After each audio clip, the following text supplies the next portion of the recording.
আল্লাহর হস্তে আমার কথাগুলো মহব্বতের সাথে শুনবেন, আমিও মহব্বতের সাথেই বলছি আপনাদেরকে। আমি কেন বলছি এগুলো জানেন? একটা সুন্নাহ যেটা একটা মানুষ সঠিকভাবে আমল করে, আপনি কেন এসে তাকে নতুন দাওয়াত দিবেন? এটা আমার কষ্ট। একটা মানুষ যদি, আমি আরিফ বিন হাবিব যদি আমি সঠিকভাবে চলি সুন্নাহের উপর, আপনি নতুন করে এসে আমাকে কেন বুঝাবেন? তো হানাফি ফিক আপনারে বলে নাই যে আপনি ভুলের মধ্যে আছেন, এটা বলে নাই। আমরা বলি কি জানেন, যে আপনারা যে আমাদেরকে বলে ফেলেন, আরে থুর এতদিন যা পড়ছেন সব ভুল, আমগোটা সঠিক। এটার কারণে এই ফিকে হানাফির প্রয়োজনীয়তা দেখা দিচ্ছে। এই কারণেই তো ফিকে হানাফির প্রয়োজনীয়তা। আপনি হঠাৎ এসে বলতেছেন হুজুর আপনি যে নামাজ পড়েন এটা আপনার হয় না। আরে ভাই, উনি তো 4টা হাদিস মাথায় রেখে উনি নামাজ পড়ে, আমি তো 4টা হাদিস মাথায় রেখে এরপরে সালাদ আদায় করি। এই 4 হাদিস মাথায় রেখে আমাদের মক্তবের বাচ্চাদেরকে শেখানো হয় কান বরাবর হাত উঠাও। হ্যাঁ, প্রথমে হাদিসগুলা বাচ্চাদেরকে বলা হয় না, আস্তে আস্তে বাচ্চারা বুখারী মুসলিম যখন পড়ে তখন তারাই শিখে ফেলে, ও মক্তবে শিখছিলাম কান বরাবর।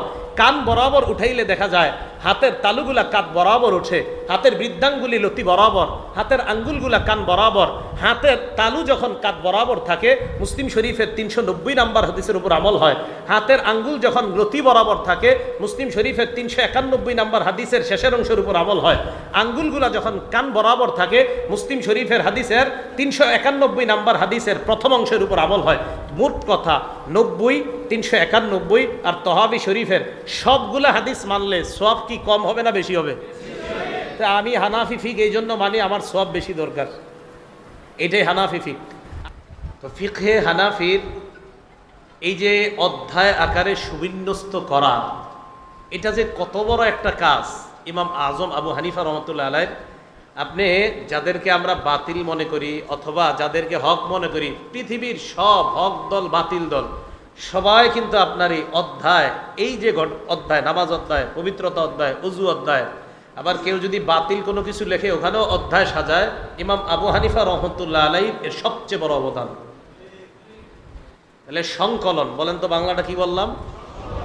আবিষ্কার আর সংকলন এক জিনিস না।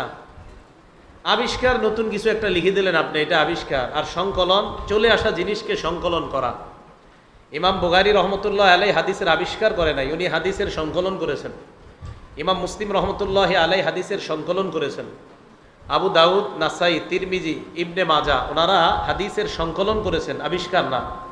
ঠিক ইমাম আজম আবু হানিফা রহমতুল্লাহ আলাই 40 জন সদস্য নিয়ে উনি কোরআন সুন্নাহর একটা সুবিন্যস্ত, কি বললাম শব্দটা, সুবিন্যস্ত সংকলন, সমাধান, আমি তো এইভাবে বলি, কোরআন সুন্নাহর সমাধানমূলক সুবিন্যস্ত সংকলন করেছেন।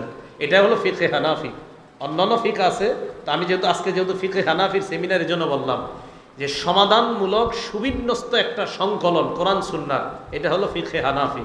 এটা নতুন কোনো ধর্ম বা এরকম কিছু না, চলে আসা জিনিসকে সংকলন করা।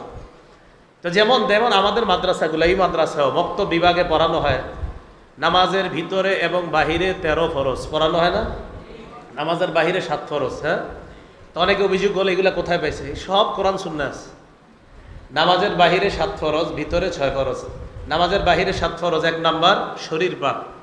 তো শরীর পাক সূরা মাইদার 6 নম্বর আয়াত, ওয়াইন কুনতুম জুনুবান ফাত্তাহহারু, অপবিত্রতা থাকলে, যদি তোমরা অপবিত্র থাকো তাহলে পবিত্রতা অর্জন করো ভালোভাবে। শরীর পাকের কথার দলিল সূরা মাইদার 6 নম্বর আয়াত। 2 নাম্বার কাপড় পাক, সূরা মুদ্দাসির 4 নম্বর আয়াত, ওয়া সিয়াবাকা ফাতাহহির, আপনার কাপড়গুলো আপনি পবিত্র করেন। তাহলে কাপড় পাকের দলিল আমরা পেয়ে গেলাম।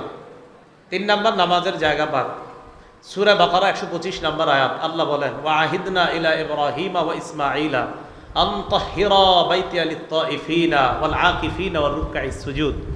ইব্রাহিম এবং ইসমাইল আলাইহিস সালাতু ওয়াস সালাম, তাদের দুইজনকে বললাম, আদেশ করলাম যে আপনারা আমার ঘরকে পবিত্র বানান, তায়েফকারীদের জন্য, রুকুকারীদের জন্য, সিজদাকারীদের জন্য পবিত্র বানান।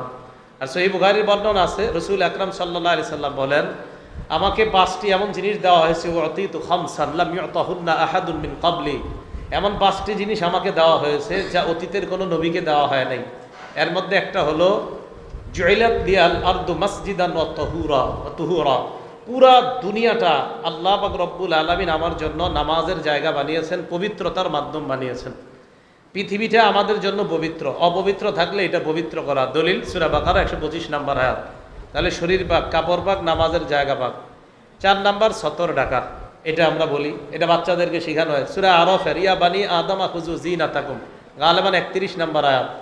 হে আদম সন্তান, খুযু যিনাতাকুম, তোমরা তোমাদের সাজসজ্জা অবলম্বন করো, ইনদা কুল্লি মসজিদ, প্রত্যেক নামাজের সময়।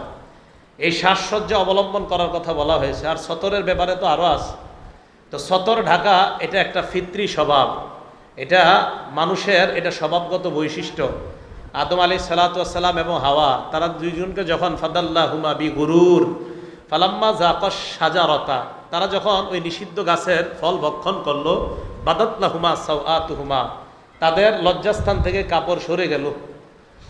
তো সরে যাওয়ার পর অতফিকা ইয়াখসিফানি আলাইহিমা মিন ওয়ারাকিল জান্নাহ, জান্নাতের পাতা দিয়ে তারা নিজেদেরকে ঢাকতে লাগলেন। এখান থেকে বোঝা যায় আদম হাওয়া ওনাদেরকে কিন্তু কেউ বলে দেয় নাই যে লজ্জাস্থান খুলে যাওয়াটা লজ্জার বিষয়। ওনাদের আকল, ওনাদের তবিয়ত, স্বভাব বলে দিছে এটা লজ্জার বিষয়। সতর ঢেকে রাখাটা এটা হলো জরুরি, এটা খোলা থাকা লজ্জার বিষয়। তো 1 নাম্বার শরীর পাক, কাপড় পাক, নামাজের জায়গা সতর ঢাকা। 5 নাম্বার কেবলামুখী হওয়া। কেবলামুখী হওয়া এটা আপনি সূরা বাকারা পাবেন 144 নাম্বার আয়াত, ফাওয়াল্লি ওয়াজহাকা শাতরাল মসজিদিল হারাম, আপনি আপনার চেহারা কেবলার দিকে করেন। এখন দেখেন এটা হলো 5। 6 নাম্বার অক্তমতো নামাজ পড়া। সূরা নিসা আয়াত নাম্বার 103 আল্লাহ বলেন, ইন্নাস সালাতা কানাত আলাল মুমিনিনা কিতাবাম মাওকুতা, ইমানদারদের জন্য সময় মতো নামাজ পড়া এটা ফরজ, এটা ইমানদারদের জন্য ফরজ করা হয়েছে। 7 নাম্বার নিয়ত করা। সহিহ বুখারী 1 নাম্বার হাদিস, আলকামা ইবনে ওয়াক্কাস আল-লাইসি থেকে বর্ণনা, তিনি বলেন, সামি'তু উমর ইবনুল খাত্তাব আলাল মিম্বার, ওমর ইবনুল খাত্তাবকে মিম্বরে এই হাদিস বলতে শুনেছি। রাসূল আকরাম সাল্লাল্লাহু আলাইহি সাল্লাম বলেন, ইন্নামাল আমালু বিন্নিয়াত, আমলের প্রতিদান নির্ভর করে নিয়তের উপর। তাহলে এই যে নামাজের বাহিরের 7 ফরজ, এটা কি কোরআন সুন্নায় আছে কিনা? তো এইটাই তো বাচ্চাদেরকে বক্তব্যে শেখানো হয়। ভিতরে 6 ফরজ। 1 নাম্বার তাকবীরে তাহরিমা বলা, তাকবীর বলা, এটা সূরা মুদ্দাসসিরে পাবেন 3 নাম্বার আয়াত, অরাব্বাকা ফাকাব্বির, আপনি আপনার রবের বরত্ব বর্ণনা করেন। তিরমিজি শরীফের 3 নাম্বার হাদিসে আছে, তাহরিমুহা আত-তাকবীর ওয়া তাহলিলুহা আত-তাসলিম, নামাজের বাহিরে যত বৈধ কাজ আছে, কিছু বৈধ কাজ, যেই বৈধ কাজগুলো নামাজে হারাম, এই নামাজে ওই কাজগুলো হারাম করতে হয় প্রথম আল্লাহু আকবার এই তাকবীরের মাধ্যমে। তাহলে 1 নাম্বার তাকবীরে তাহরিমা বলা। 2 নাম্বার দাঁড়িয়ে নামাজ পড়া। দাঁড়ানোর কথা কোথায় আছে? সূরা বাকারা 238 নাম্বার আয়াত, আল্লাহ বলেন, হাফিজু আলাস সালাওয়াত ওয়াস সালাতিল উসতা, তোমরা নামাজের প্রতি যত্নবান হও, বিশেষ করে আসরের নামাজ, যাই হোক ওই ব্যাখ্যায় যাচ্ছি না। ওয়াকুমু লিল্লাহি কানিতিন, আল্লাহর সামনে তোমরা খুশুখুজুর সাথে একনিষ্ঠভাবে আল্লাহর সামনে দাঁড়াও। দাঁড়ানোর কথা সূরা বাকারা 238 নাম্বার আয়াতে পাইলাম। সহিহ বুখারী 1117 কত হয়? 1117 নাম্বার হাদিস। ইমরান ইবনে হুসাইন রাদিয়াল্লাহু তাআলা আনহুর বর্ণনা, তিনি বলেন, কানাত বি বাওয়াসির, আমার অর্শরোগ ছিল। আমি রাসূল আকরাম সাল্লাল্লাহু আলাইহি সাল্লামকে প্রশ্ন করলাম, সাআলতুন নবিয়্য সাল্লাল্লাহু আলাইহি সাল্লাম আনিস সালাহ, হুজুর আমার তো অর্শরোগ, আমি কিভাবে নামাজ পড়ব? তো নবীজি সাল্লাল্লাহু আলাইহি সাল্লাম বললেন, সল্লি কাইমান, তুমি দাঁড়িয়ে নামাজ পড়ো। ফাইল্লাম তাস্তাতি' ফাকাইদান, দাঁড়িয়ে যদি সক্ষম না হও তাহলে বসে। ফাইল্লাম তাস্তাতি' কাইদান, যদি বসে সক্ষম না হও ফাআলা জামবিন, তাহলে শুয়ে শুয়ে। তো যাই হোক, এই হাদিস প্রমাণ করে দাঁড়িয়ে সক্ষম হলে দাঁড়িয়ে নামাজ পড়তে হবে। 1 নাম্বার তাকবীরে তাহরিমা বলা, 2 নাম্বার দাঁড়িয়ে নামাজ পড়া।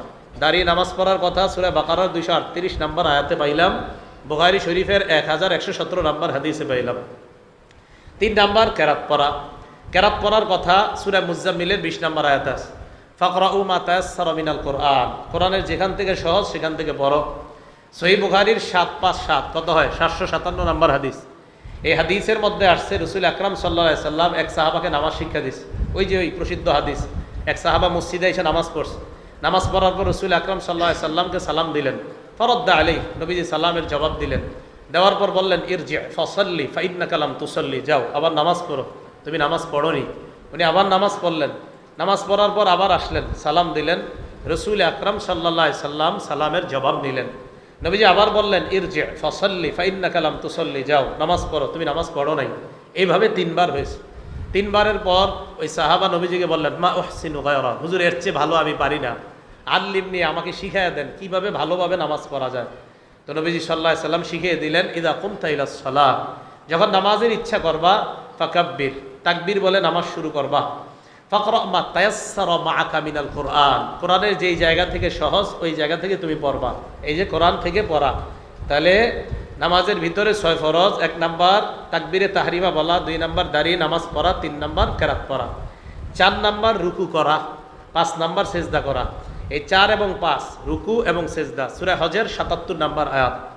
আল্লাহ বলেন, ইয়া আইয়ুহাল্লাযীনা আমানুর কাউ ওয়াসজুদু, হে ঈমানদারগণ তোমরা রুকু করো, তোমরা সেজদা করো। কোরআনের কোথাও নাই কিভাবে রুকু করবেন, কোরআনের কোথাও নাই কিভাবে সেজদা করবেন, এটা হাদিস থেকে জানতে হবে। এজন্য কোরআন সুন্নাহ দুইটাই মানতে হবে। যদি শুধু বলেন কোরআন মানবো হাদিস মানবো না, তাহলে পথভ্রষ্ট হওয়ার সম্ভাবনা একদম 100%, বরং ঈমান চলে যাবে হাদিস না মানলে। কারণ কোরআনে আছে নামাজ পড়ো, কোরআনে আছে রুকু করো, হাদিসে আছে কিভাবে নামাজ, হাদিসে আছে কিভাবে রুকু করা, এই কথা হাদিসের মধ্যে আছে। তো এদিকে যাচ্ছি না আমি, এটা আহলে কোরআনের একটা ফিতনা আছে বর্তমানে চলতেছে, যারা শুধু কোরআন মানবে হাদিস মানবে না। আর নবীজি এই কথা আগেই বলে গিয়েছেন, ইবনে মাজা খুললে দেখবেন 11-12 নম্বর এই হাদিসগুলো পড়বেন।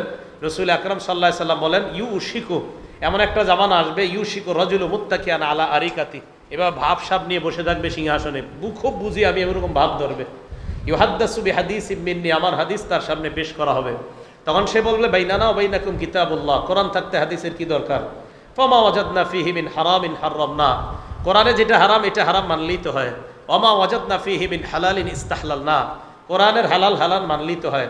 নবীজি বলেন, সাবধান, এদেরকে জানায়া দিবা, আলা ওয়া ইন্নামা হাররামা রাসূলুল্লাহ মিসলু মা হাররামাল্লাহ, তাদেরকে জানায়া দিবা আমি রসুল যেটাকে হারাম করি এটাও আল্লাহর হারাম করার মতোই হারাম হয়ে যায়। তাহলে কোরআন শুধু মানবে আর হাদিস শুধু মানবে এমন না, কোরআন সুন্নাহ উভয়টাই মানতে হবে। উভয়টা না মানলে ঝামেলা আছে। এই জন্য বিদায় হজে রসুল আকরাম সাল্লাল্লাহু আলাইহি সাল্লাম বলে গিয়েছেন, সহিহুত তারগীবের বর্ণনা, সহিহুল জামেও তো পাবেন 40 নম্বর হাদিস, আব্দুল্লাহ ইবনে আব্বাসের বর্ণনা। নবীজি বলছেন, তারাকতু ফীকুম মা ইন ইসতাতাতুম বিহি, আমি তোমাদের কাছে 2টা জিনিস রেখে গেলাম। তারাকতু ফীকুম, আমি তোমাদের কাছে 2টা জিনিস রেখে গেলাম, তোমরা যদি এই 2টা জিনিস আঁকড়ে ধরো, ফালান তাদিল্লু, কখনো পথভ্রষ্ট হবে না। কিতাব আল্লাহ, একটা আল্লাহর কিতাব। 2 নাম্বার সুন্নাতা, মনে রাখবেন সুন্নাহ বলছে, সুন্নাতা রাসূলি, রাসূল সাল্লাল্লাহু আলাইহি সাল্লামের সুন্নত। নবীজি কি বলছে, হাদিস না সুন্নত? সুন্নত কেন বলছে? সুন্নত বলারও একটা কারণ আছে। কি কারণ? জুমার নামাজের দিন আজান কয়টা হয়? 2টা। বলেন কয়টা হয়? 2টা। এক আজান নবীজির হাদিসে পাওয়া যায়, তো আরেক আজান আপনারা কোথায় পান? তা আমরা জবাব দিই, আরেক আজানও নবীজির হাদিসের মধ্যেই পাই আমরা। কিভাবে? ইবনে মাজাহ 42 নম্বর হাদিস, রসুল আকরাম সাল্লাল্লাহু আলাইহি সাল্লাম বলেন, আলাইকুম বিসুন্নতি, তোমরা আমার সুন্নত আঁকড়ে ধরো, ওয়া সুন্নাতিল খুলাফায়ে রাশিদিন আল মাহদিয়িন, এবং হেদায়েত প্রাপ্ত খুলাফায়ে রাশেদার সুন্নত আঁকড়ে ধরো। তামাসসাকু বিহা আদ্দু আলাইহা বিন নওয়াজিস, ভালোভাবে মজবুতভাবে আঁকড়ে ধরো। যেই দাঁত দিয়ে হাড্ডি খাও এই দাঁত দিয়ে আঁকড়ে ধরবা, মানে মজবুতভাবে আঁকড়ে ধরবা। এখন দেখেন, প্রশ্ন করবে, এক আজান রসুলের সুন্নাহে পাইলেন, আরেক আজান কোথায় পাইলেন?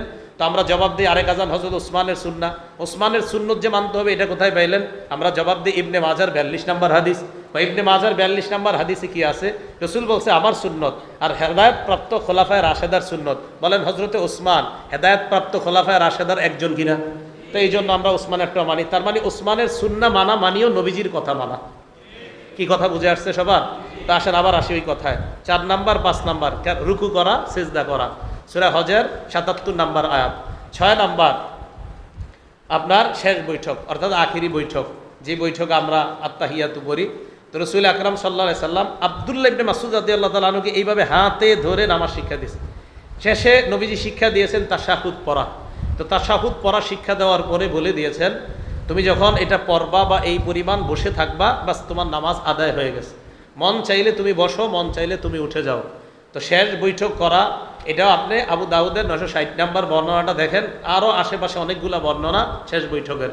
এখন দেখেন, এই যে 13টা ফরজ আমরা বললাম, এগুলা কোরআন সুন্নায়, পুরা একটা কথা আমি আমার নিজে থেকে বলছি না, কোরআন সুন্নার দলিল দিছি। এটাই হানাফি মাযহাব। তো সমস্যা কোথায়? হ্যাঁ, এখন আপনারা বলেন, এই হানাফি মাযহাব যে বললাম, এখানে সমস্যাটা কোথায় পাইছেন? এবার আসেন, আপনি পবিত্রতা অর্জন করবেন, পবিত্রতা ছাড়া নামাজ হবে না। সংক্ষেপে বলছি, মন দিয়ে শোনেন। তিরমিজি শরীফের 1 নম্বর হাদিস, লা তুকবালু সালাতুন বিগাইরি তুহুর, পবিত্রতা অর্জন ছাড়া নামাজ হবে না, পবিত্রতা লাগবেই। তিরমিজি শরীফের 3 নম্বর হাদিস, মিফতাহুস সালাতি আত-তুহুর, নামাজের চাবি হলো পবিত্রতা, তো পবিত্রতা লাগবেই। তো পবিত্রতা কি? আমরা বলি অজুর ফরজ 4টি। অজুর ফরজ 4টি কোথায় পাইলেন?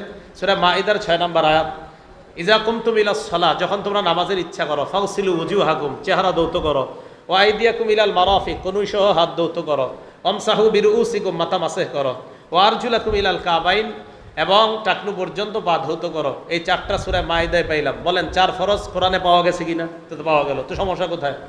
এবার অজু প্রশ্ন করবেন, তো অজু কিভাবে করব এটা কোথায় আছে?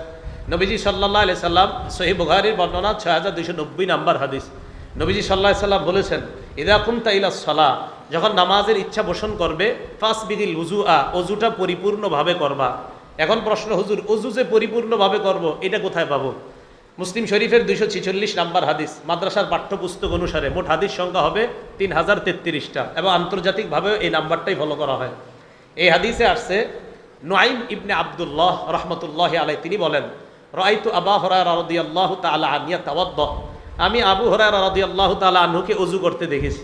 তো আমি দেখলাম তিনি যখন ওযু করে, ফাগাসালা ওয়াজহা, উনি চেহারাটা খুব ভালোভাবে ধৌত করে, সুম্মা গাসালা ইয়াদাহুল ইউমনা ফাআশরাআ ফিল আদুদি, উনি হাত ধৌত করলেন, বাহু সহ খুব ভালোভাবে ধৌত করলেন, ওয়া ইয়াদাহুল ইউসরা ফাআশরাআ ফিল আদুদি, বাম হাত উনি খুব সুন্দরভাবে বাহু সহ খুব সুন্দরভাবে ধৌত করলেন, সুম্মা গাসালা রিজলাহুল ইউমনা ফাআশরাআ ফিস সাক, ডান পা ধৌত করলেন, পায়ের নালাগুলা সুন্দরভাবে ধৌত করলেন, ওয়া রিজলাহুল ইউসরা ফাআশরাআ ফিস সাক, উনি বাম পায়ের নালা সহ খুব সুন্দরভাবে ধৌত করলেন। ধৌত করার পর আবু হুরায়রা বললেন, হা কাজা রাআইতু রাসূলুল্লাহ সাল্লাল্লাহু আলাইহি সাল্লাম ইয়াতাওয়াদ্দাউ, আমি নবীজি সাল্লাল্লাহু আলাইহি সাল্লামকে এইভাবেই ওযু করতে দেখেছি। পরে রাসূল সাল্লাল্লাহু আলাইহি সাল্লাম বলেছেন, আনতুমুল গুররুল মুহাজ্জালুনা ইয়াউমাল কিয়ামা মিন ইসবাগিল ওযু, ওযু পরিপূর্ণভাবে করার কারণে তোমাদের চেহারা, তোমাদের হাত, তোমাদের পা তথা ওযুর অঙ্গগুলা কিয়ামতের ময়দানে চমকাইতে থাকবে, আমি দেখেই চিনতে পারবো এটা আমার উম্মত। এখন দেখেন ওযুর নিয়ম, এটাও আমরা হাদিস থেকে জানলাম। এরপরে লম্বা আলোচনা করা যায়, আরো অনেকগুলো হাদিস আছে এই ব্যাপারে। এখন আবার প্রশ্ন, যে যদি ওযু দ্রুত করতে গিয়ে আপনার অঙ্গ শুষ্ক থাকে, তাও আবার হবে না, এগুলো আমাদের বাচ্চাদেরকে পড়ায়, তো এটি পড়াইলে দোষ ধরে, তো এটা আছে কিনা দেখেন, সহিহ বুখারী 60 নাম্বার হাদিস। এই হাদিসের মধ্যে আছে আব্দুল্লাহ ইবনে ওমর রাদিয়াল্লাহু তাআলা আনহুমার বর্ণনা, তিনি বলেন, তাখাল্লাফা আন্না নবী সাল্লাল্লাহু আলাইহি সাল্লাম ফি সাফরাতিন সাফারনাহা, এক সফরে রাসূল আকরাম সাল্লাল্লাহু আলাইহি সাল্লাম আমাদের থেকে একটু পিছনে পড়ে গেছে, আমরা আগে আগে চলে আসছি। ফাআদরাকানা, নবীজি আমাদেরকে ধরে ফেলছে, আবার কাছাকাছি এসে গেছে। ওয়াকাদ আরহাকাতনাস সালাহ, আসরের নামাজ যায় যায় অবস্থা, আমরা চিন্তা করলাম ইন্না লিল্লাহ, নামাজ তো পড়তে হবে। ওয়া নাহনু নাতাওয়াদ্দা, ওযু করা শুরু করলাম। ওযু করা শুরু করার পর আমরা জালনা নামসাহু আলা আরজুলিনা, পাগুলা কোনো মতে ধৌত করতেছি, মানে কোনো মতে পা ধৌত করতেছি, ধৌত করে নামাজ পড়বো। নবীজি ফানাদা বিআলা সাওতিহি, পিছন থেকে জোরে ডাক দিয়েছে, এই ওয়াইলুল লিল আকাবি মিনান নার, ওয়াইলুল লিল আকাবি মিনান নার, মাররাতাইনি আও সালাসান, 2বার বা 3বার বললেন, যেই জায়গা শুকনা আছে এটা জাহান্নামে যাবে, যেই জায়গা শুকনা আছে এটা জাহান্নামে যাবে।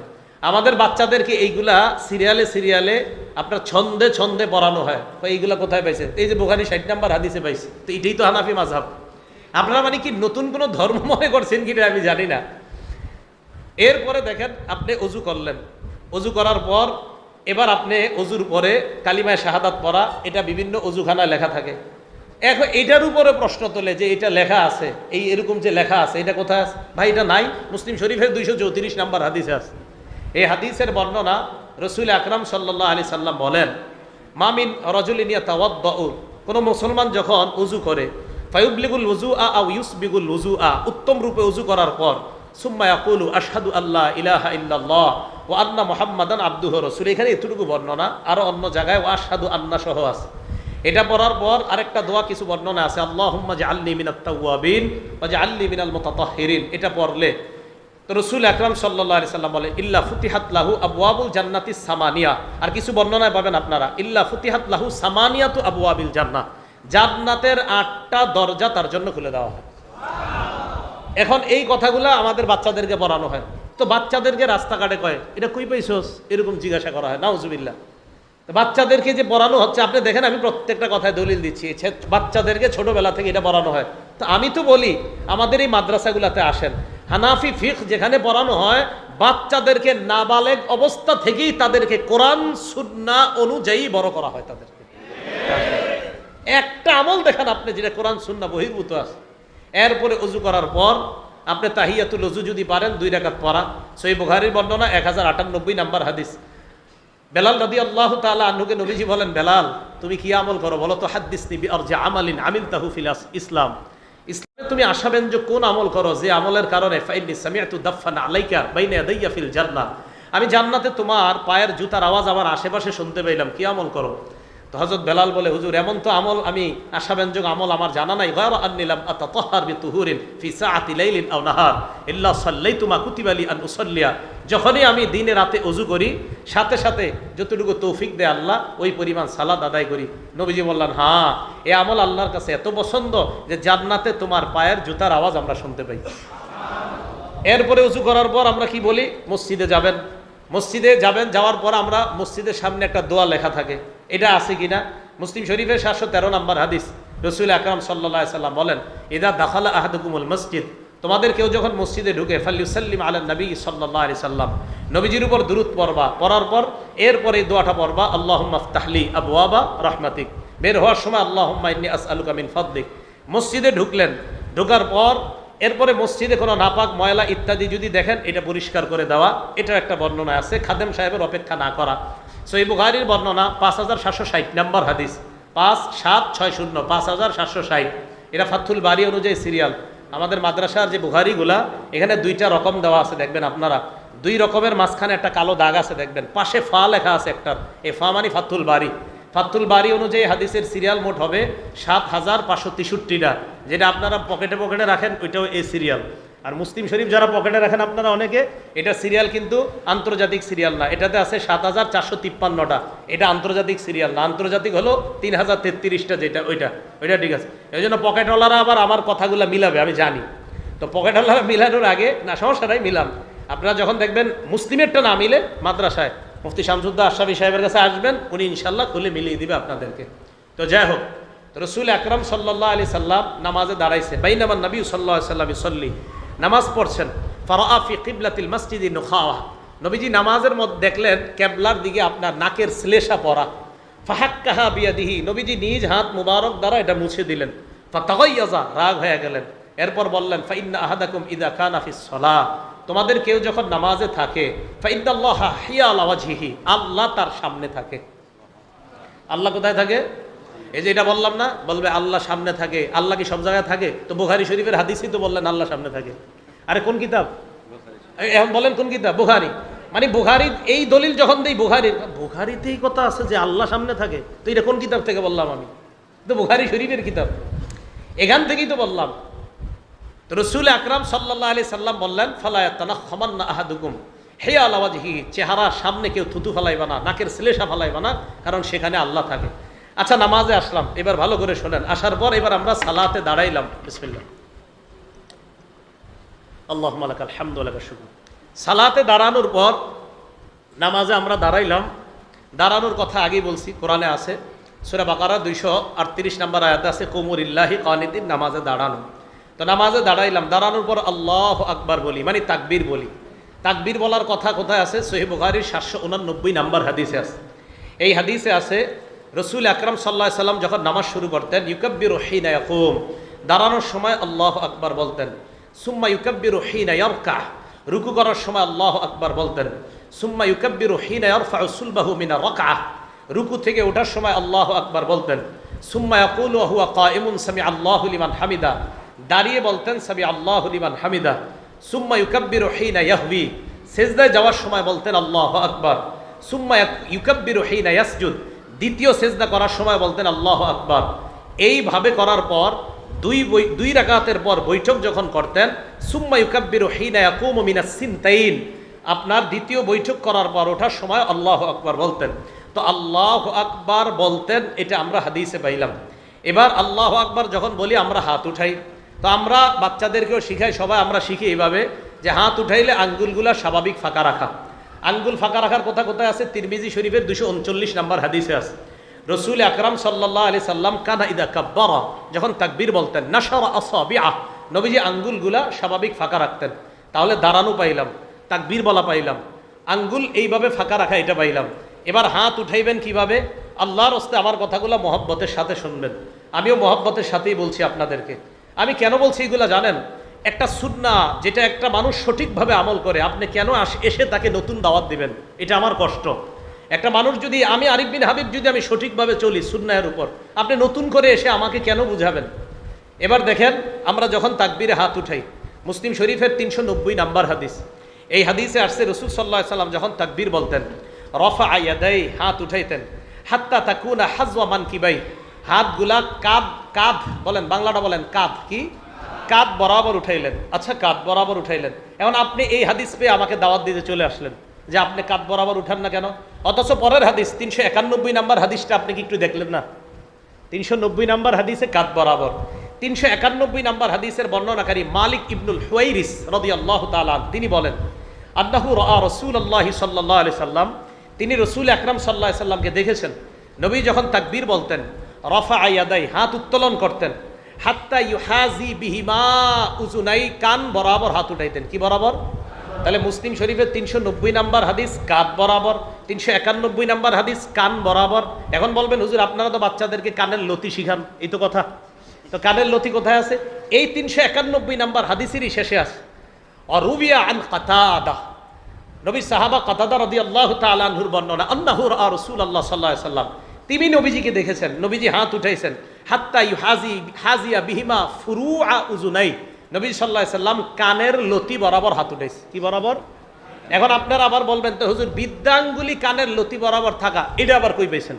তহাবি শরীফ 1 নম্বর খণ্ড 144 নম্বর পৃষ্ঠা, সেখানে আছে রাসূল সাল্লাল্লাহু আলাইহি সাল্লাম যখন হাত উঠাইতেন, হাত উঠানোর পর নবীজি সাল্লাল্লাহু আলাইহি সাল্লামের এই 2 আঙ্গুল বৃদ্ধাঙ্গুলি হাত্তা ইয়াকুনা ইবাহা মাহু করিবা মিন শাহমাতি উজুনাই, নবীজির কানের লতির কাছাকাছি থাকতো বৃদ্ধাঙ্গুলি। এবার আমার দিকে তাকান সবাই, আমি আমার এই বৃদ্ধাঙ্গুলি কানের লতি বরাবর উঠাইলাম, কাঁধ পাইলাম, কান পাইলাম, কানের লতি পাইলাম, আমার বৃদ্ধাঙ্গুলি কানের লতি বরাবর রাখলাম। আমার 2 হাতের তালু আছে কোন বরাবর? কাঁধ। তালু আছে কোন বরাবর? কাঁধ। বৃদ্ধাঙ্গুলি লতি, বলেন বৃদ্ধাঙ্গুলি, আবার হাতের তালু আছে কাঁধ, বৃদ্ধাঙ্গুলি লতি, আর হাতের এই আঙ্গুলগুলো আছে কান বরাবর। তাহলে বৃদ্ধাঙ্গুলি লতি বরাবর যদি উঠাই, হাতের তালু কাঁধ বরাবর, 390 নম্বর হাদিসের উপর আমল হয়ে গেল।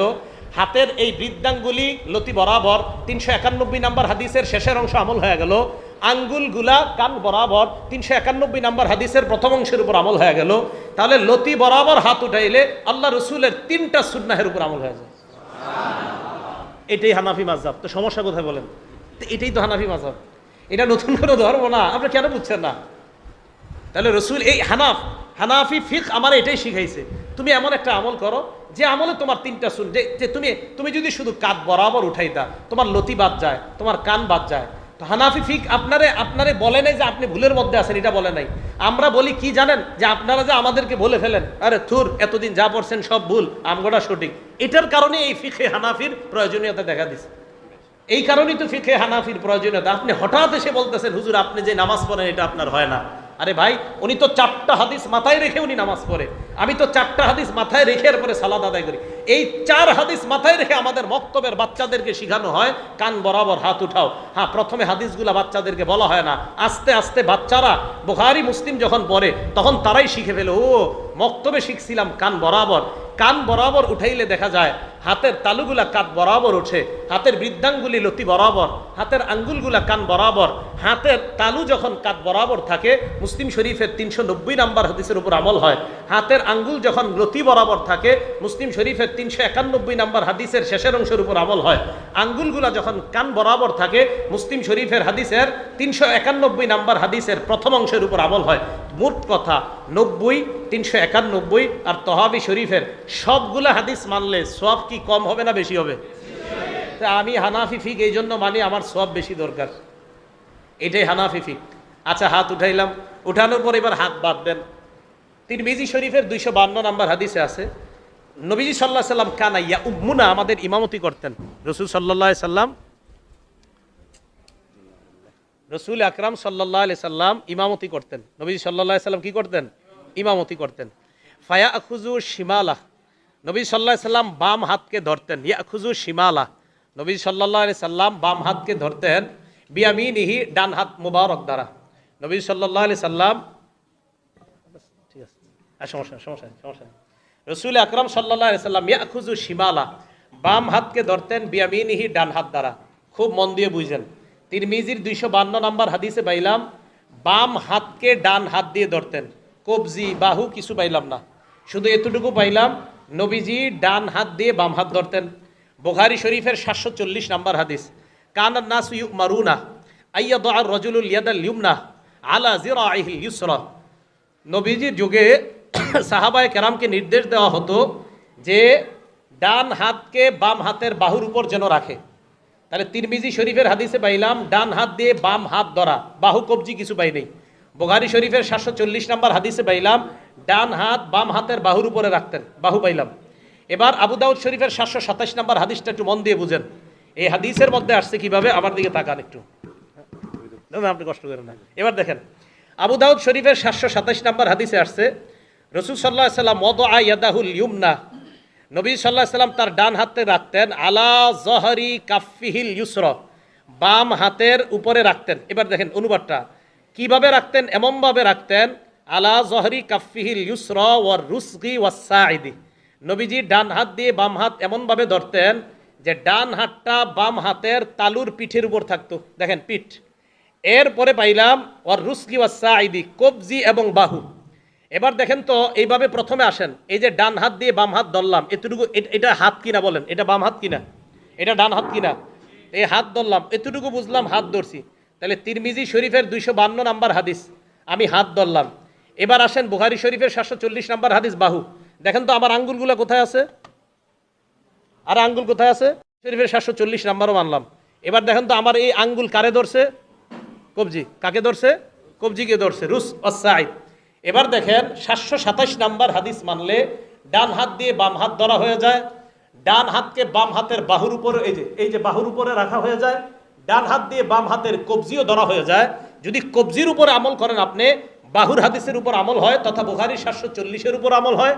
ডান হাত দিয়ে বাম হাত ধরা তথা তিরমিজি 252 হাদিসের উপর আমল হয়। আবু দাউদ শরীফের 727 নম্বর হাদিসের উপর আমল হয়। আমি এই আমল কেন করি, আমি আল্লাহ রসুলের 3টা সুন্নাহের সওয়াব পাওয়ার জন্য আমি কবজি ধরি।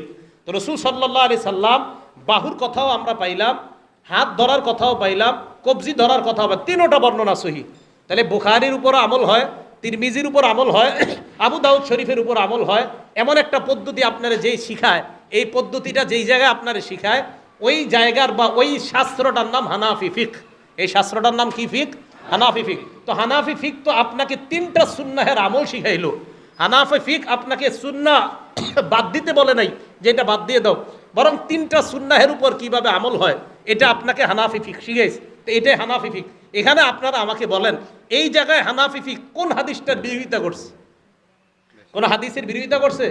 তাহলে এই কথা কেন বলা হয় যে এটা কোরআন সুন্নাহ মোতাবেক না? বিসমিল্লাহ। এখন আমাকে যদি পার্সোনালি প্রশ্ন করেন, পার্সোনালি, আমি অন্যভাবে বলবো না, বললে আবার অনেকভাবে লাগবে যে আপনি হানাফি ফিক কেন মানেন, আমি জবাব দেই এইভাবে যে আমি একটা পড়াশোনা করা ছেলে, 16-20 বছর পড়াশোনা করার পরে আমি এটা বুঝছি যে হানাফি ফিক অনুসরণ করলে রসুলের সুন্নাহ বেশি পালন করা হয়, তাই আমি হানাফি ফিক অনুসরণ করি। রসুলের সুন্নাহ বেশি পালন হয় তাই আমি এটা করি। আপনাদেরকে আমি দেখাই দিছি এইভাবে হাদিস মানলে রসুলের 4টা সুন্নাহ পালন হয়, এইভাবে হাত ধরলে রসুলের 3টা সুন্নাহ পালন হয়, তাই আমি হানাফি ফিক অনুসরণ করি। আর আগেই বলছি হানাফি ফিক মানে কোরআন সুন্নাহের সুবিন্যস্ত একটা সংকলনের নাম হানাফি ফিক। এটা হলো, এটা নতুন কোনো ধর্ম বা এরকম এই জাতীয় কিছু না। আল্লাহ বুঝার তৌফিক দান করেন। এবার আপনি হাত রাখবেন মুসান্নাফু ইবনে আবি শাইবা 3959 নাম্বার হাদিসের বর্ণনা। এই জায়গায় আসছে আপনার ওয়াইল ইবনে হুজুর রাদিয়াল্লাহু তাআলা আনহুর বর্ণনা, রাআইতুন নাবিয়্যা সাল্লাল্লাহু আলাইহি সাল্লাম, আমি নবীজিকে দেখেছি, ওয়াদা আয়াদাহুল ইউমনা আলা শিমালিহি, নবীজি সাল্লাল্লাহু আলাইহি সাল্লাম তার ডান হাত বাম হাতের উপর রাখছে, ফিস সালাতি তাহতা সুররা, নামাজের মধ্যে নাভির নিচে তার হাত রাখছে। এই হাদিসের সনদ সহিহ। মুসান্নাফু ইবনে আবি শাইবা 3959 নাম্বার হাদিসের বর্ণনা, আমি নবীজিকে দেখলাম ডান হাত বাম হাতের উপরে রাখছে নামাজের মধ্যে। আচ্ছা এবার শোনেন, আমি প্রশ্ন হলো হুজুর আচ্ছা অন্যগুলা মানলে সমস্যা কোথায়, এটাই আপনি মানতে হবে কেন? আমি কেন মানি দেখেন। তাহলে এটা পাইলাম মুসান্নাফু ইবনে আবি শাইবার পরের বর্ণনাটা 3960 নম্বর বর্ণনা, ইব্রাহিম নাখাই রহমতুল্লাহ আলাই, তিনি ওয়াদা ইয়াদাহুল ইউমনা আলাল ইউসরা তাহতা সুররাতি ফিস সালাহ, উনি ওনার ডান হাতকে বাম হাতের উপর রাখতেন নাভির নিচে। এরপরে 3900 আপনার 60 নম্বর বর্ণনা, তো এটা পাইলাম আজীব একটা বর্ণনা কি, ইমাম আহমদ ইবনে হাম্বল রহমতুল্লাহ আলাই এবং ইসহাক ইবনে রাহওয়াই, ইসহাক ইবনে রাহওয়াই ইমাম বুখারী রহমতুল্লাহ আলাইহির উস্তাদ। এবার এই বাংলাটা একটু বলেন, ইসহাক ইবনে রাহওয়াই কার উস্তাদ? আবার বলেন কার উস্তাদ? এই ইমাম বুখারীর উস্তাদ ইসহাক ইবনে রাহওয়াই কি বলেন, তাহতাস সুররতি আকওয়াফিল হাদিস, নাবির নিচে হাত রাখাটা এটাই শক্তিশালী মনে হচ্ছে হাদিসের ক্ষেত্রে। ও আকরাবু ইলা তাআ, এবং আল্লাহর কাছাকাছি সবচেয়ে বেশি পৌঁছার, বিনয়ী হওয়া, আল্লাহর সামনে নিজের বিনীতভাবে উপস্থাপন করার সবচেয়ে সেরা উপায় নাবির নিচে হাত বাঁধা বলেই আমার কাছে মনে হয়। এটা এটা আপনার ইসহাক ইবনে রাহওয়াই, ইমাম বুখারী রাহমাতুল্লাহি আলাইহির উস্তাদ, উনি বলেন তাহতাস সুররতি আকওয়াফিল হাদিস, হাদিসের মজবুতির ক্ষেত্রে নাবির নিচে হাত রাখাটাই বেশি শক্তিশালী বলে মনে হচ্ছে। ও আকরাবু ইলাল্লাহ, আল্লাহর কাছাকাছি যাওয়ার ক্ষেত্রেও নাবির নিচে হাত রাখাটাই আমার কাছে বেশি শক্তিশালী মনে হচ্ছে। ইমাম বুখারী রাহমাতুল্লাহি আলাইহির উস্তাদ ইসহাক ইবনে রাহওয়াই, এটা ওনার বক্তব্য। তা এখন আপনি বলবেন কেন করেন?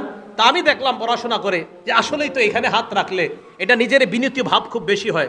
আপনি সত্যি সত্যি দেখেন, আপনারা যারা এইভাবে হাত রাখেন না নাবির নিচে, একদিন আপনি এমনি ঘরে কাউরে দেখান লাগবে না, বাহিরে গেলে হয়তো কেউ দেখবে, এই তো আপনি ঘরে নিজে নিজে একটু নাবির নিচে হাত রাখা দেখেন, 1-2 রাকাত নামাজ পড়েন নাবির নিচে হাত রাখার পর, আপনি দেখেন আপনার ভিতরে বিনয়ী ভাব বেশি কাজ করে কিনা। আপনি দেখেন বড় বড় উলামায়ে কেরাম, তাবিঈরা, তারা বলছেন নাবির নিচে হাত রাখলে বিনয়ী ভাবটা বেশি আসে। ইমাম বুখারীর উস্তাদও এই কথা বললেন। তা আপনি আজকে দেখেন এইভাবে দাঁড়াইলে নাবির নিচে হাত রাখা যে আল্লাহর কাছে নিজের ছোট মনে করা কি বেশি হয় না হয় না? এটা আপনি দেখেন। আমি অন্যগুলাকে কিন্তু বলছি না যে না আপনি পদভ্রষ্ট, আপনি বাতিল, আপনি শেষ, আমি এই পর্যন্ত কাউকে বলছি এই কথা না, এটা আমি কাউকে বলি নাই, যদিও আমাদেরকে একের পরে এক বলা হয়। এখন দেখেন এই যে প্রথম থেকে শেষ পর্যন্ত প্রত্যেকটা বর্ণনায় আমি আপনাদেরকে একটা না একাধিক হাদিস শোনাইলাম। তাহলে আমি কি বুঝাইলাম? আমি যে এতক্ষণ বললাম এটাই ফিকহে হানাফি। এখন ফিকহে হানাফির প্রত্যেকটা মাসালা যে বললাম, আমি কি একটা দলিল দিছি না প্রায় মাসালায় একাধিক দলিল দিছি? তো যেই ফিকহে হানাফি আপনার এটাই শিখায় যে হানাফি ফিক মানে এক মাসালায় একটা আমলের ক্ষেত্রে একাধিক দলিল থাকে এবং একাধিক দলিলের সমন্বয় করে যে ফিক, এটাকে বলা হয় হানাফি ফিক। একাধিক দলিলকে সমন্বয় করে। এই কথাটা আপনারা কেন উল্টাভাবে নেন, কেন অন্যভাবে নেন? এটা অন্যভাবে নেওয়া ঠিক না। এইভাবে আপনি হাত বাঁধলেন, বাঁধার পর বাস, এরপরে আর সমস্যা নাই। এরপরে যেগুলো করি ওগুলো নিয়ে আর কেউ ঝামেলাও করে না, সমস্যা নাই। এতটুকু পর্যন্তই সবাই কেমন জানি আমাদের উপরে প্রশ্ন তুলতে চায়। বিশ্বাস করেন এই ছোটোখাটো বিষয়গুলা নিয়ে আমাদের মাঝে ফাও দূরত্ব তৈরি করাটা এটা ঠিক না। আমি তো আপনাদেরকে বলবো, আমরা কখনো অ্যাটাকিং না ছিলামও না, কাউকে আক্রমণাত্মক শব্দ আমরা বলার মতো মানুষ ছিলাম না। আমাদেরকে প্রথমে 13 বছর শুধু আক্রমণ করছে, পরে 10 বছর জবাব দিছি। নবীজি 13 বছর আক্রমণ সহ্য করছে, পরে 10 বছর জবাব দিছে। আমাদেরকে প্রচুর আক্রমণ করা হয়েছে, সহ্য করছে, কিচ্ছু বলে নাই। আমি নিজে দেখছি আসাদ গেট মসজিদে আমি 11 বছর তারাবি পড়াইছি। আসাদ গেট নিউ কলোনি মসজিদে 11 বছর তারাবি।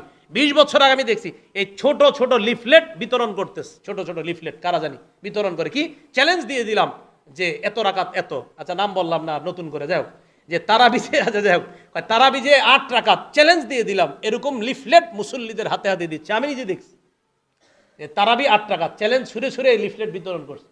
তো লালমাটিয়া মাদ্রাসা পাশে ওলামায়ে কেরাম ওনারা এতটা ইয়া নেয়, হারে এগুলো কি করতেছে এইভাবে যে বিতরণ করছে, মানুষ 20 রাকাত তারাবি পরে। এই লিফলেট পাওয়ার পর অনেক মানুষ নতুন করে আপনার 20 রাকাত ছেড়ে দিল, ছেড়ে দেওয়ার পর 8 রাকাত শুরু করলো। এখন আমি বলি যদি এই 20 রাকাত সুন্নাহ মোতাবেক হয়, যদি এই 20 রাকাত প্রমাণিত সুন্নাহ হয়, তাহলে একটা লোককে আপনি কেন 20 রাকাত থেকে 8 রাকাত বানাবেন? যদি 20 রাকাত এটা স্বীকৃত সুন্নাহ হয়, এই যে আপনি লিফলেট বিতরণ করার পর কতগুলা মানুষ এখন আগে 20 রাকাত পড়তো, এখন 8 রাকাত। এবং আশ্চর্য হবেন, গত 2 বছর আগে যে কোনো একটা টেলিভিশনেরও ফতুয়া এসে গেছে, তারাবি না পড়লেও কোনো সমস্যা নাই, না পড়লেও কোনো সমস্যা নাই। 8-এর থেকে কিন্তু 4-এ আসছিল, গত 5 বছর আগে 4 রাকাতে আসছে 8-এর থেকে, এটা জানেননি আপনারা? 8-এর থেকে 4 রাকাতে আসছে গত 5 বছর আগে। গত 3 বছর আগে আবার এই 4ও এটা ইয়ে হয়ে গেছে, বাদ হয়ে গেছে। না, এগুলো না পড়লেই কিছু হয় না। এই জন্য মানুষকে আমল থেকে দূরে রাখার এটা জরুরত কি বলেন, এটার ফায়দা কি? দূরে রাখার তো কোনো দরকার নাই। তো লিফলেট বিতরণ, চ্যালেঞ্জ করা, এগুলা কিন্তু হানাফি বা আমরা যারা আমাদেরকে বলেন যে তোমরা এখন বহস করো, অসম্ভব। বহস এটা, হ্যাঁ এটা শুনে রাখেন, বহস করা এটা আমাদের থেকে শুরু হয় নাই। এটা আপনি 150 বছর আগের ইতিহাস খোঁজেন, কারা কারা এই চ্যালেঞ্জ ছুড়ে দিছে।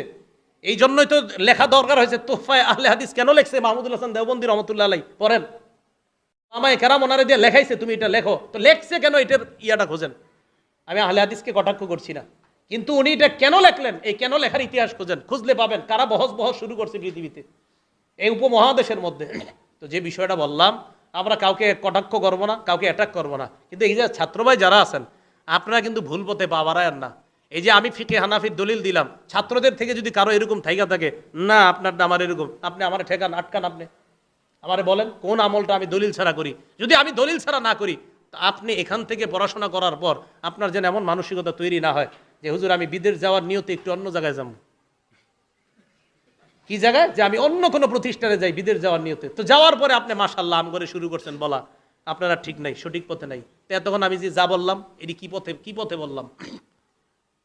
আমাদের মাদ্রাসার অনেক ছেলেরা বিদেশ যাওয়ার জন্য বিভিন্ন প্রতিষ্ঠানে যায়, যাওয়ার পরে এদের মুখ দিয়ে বলানো হয় এরা যে ঠিক না, তুমি কইলে অনেক তাড়াতাড়ি তুমি বিদেশ যাওয়ার সহজ সুযোগ হয়ে যাবে। এগুলা কিন্তু করেন না। হ্যাঁ, এই যে আশরাফি সাহেবের মাদ্রাসার ছাত্র যারা আছেন, আপনাদের অনেক ছাত্ররা আসছেন, তো বললাম ফিকে হানাফির কোনো আমল ভুল প্রমাণিত করে এরপরে আপনার মন চাইলে আপনি অন্যটা করেন, কিন্তু যদি ভুল প্রমাণিত করতে না পারেন তাহলে আপনি এটা ছাড়বেন কেন? এই প্রশ্নটা আমার। ফিকে হানাফির কোনো আমল, আমরা যে আমল করি, এই আমল যদি ভুল প্রমাণিত করতে না পারেন তাহলে আপনি কেন আমাকে নতুন দাওয়াত দিবেন? আর আপনি কেন একটা স্বীকৃত সুন্নাকে বাদ দিয়ে আরেকটা করবেন? এটা আপনি ঠিক না। আপনারা আল্লামা আব্দুল মালিক সাহেবের আল কাউসারে এটা লেখা দিছে উনি।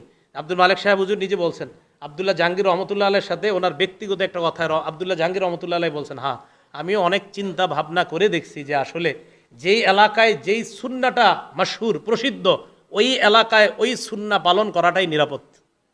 যেই এলাকায় যেই সুন্না প্রসিদ্ধ সেখানে এটা পালন করাই নিরাপদ। আমাদের দেশের মানুষ যেই সুন্না এতদিন ফলো করত, হঠাৎ তারা নতুন করে নতুন কোনো দাওয়াত পেয়ে আগের সুন্নাকে আগের সুন্নাকে মানে এটা ভুল, আগেরটা ভুল, এখন নতুন কোথাও যাচ্ছে। তো এই জন্য আপনি একটু চিন্তা করেন, আপনার আব্বা যে এতদিন এই আগের সুন্নত পালন করছে, উনি তো কবরে আছে, ওনার কি অবস্থা হবে? হ্যাঁ, আপনার দাদা যে এই সুন্না পালন করে কবরে গেছে, ওনার কি অবস্থা হবে? আল্লাহ আমাদেরকে বুঝার তৌফিক দান করেন। আল্লাহ আমাদের সকলকে বুঝার তৌফিক দান করেন। আমি যে কথাগুলো বললাম শুনলাম, আমার মূল মাকসাদ ছাত্র ভাইদেরকে উদ্বুদ্ধ করা, মুখস্থ করেন, দলিল মুখস্থ করেন, প্রত্যেক মাসালায় দলিল মুখস্থ করা। এক এক মাসালা দ্বারায় আপনার যখন কেউ বলবে আপনার মুখ চলবে, বাস একের পর এক দলিল মুখস্থ করে মুখ চলবে। যেন জায়গায় জায়গায় আসরের নামাজ কোথাও বললেন, পরার পর একজনে বললেন হুজুর আপনি যে আমল করলেন দলিল দিয়ে যান, মসজিদের মাইকটা নিয়ে বলবেন বসেন সবাই, একের পর এক 5, 7, 8টা 10টা দলিল বলতে থাকবেন, শেষ। আল্লাহ আমাদেরকে বুঝার তৌফিক দান করেন। ওয়া আখিরু দাওয়ানা আলহামদুলিল্লাহি রাব্বিল আলামিন। জাযাকুমুল্লাহ। অত্যন্ত চমৎকার এবং দালিলিকভাবে আলোচনা করেছেন।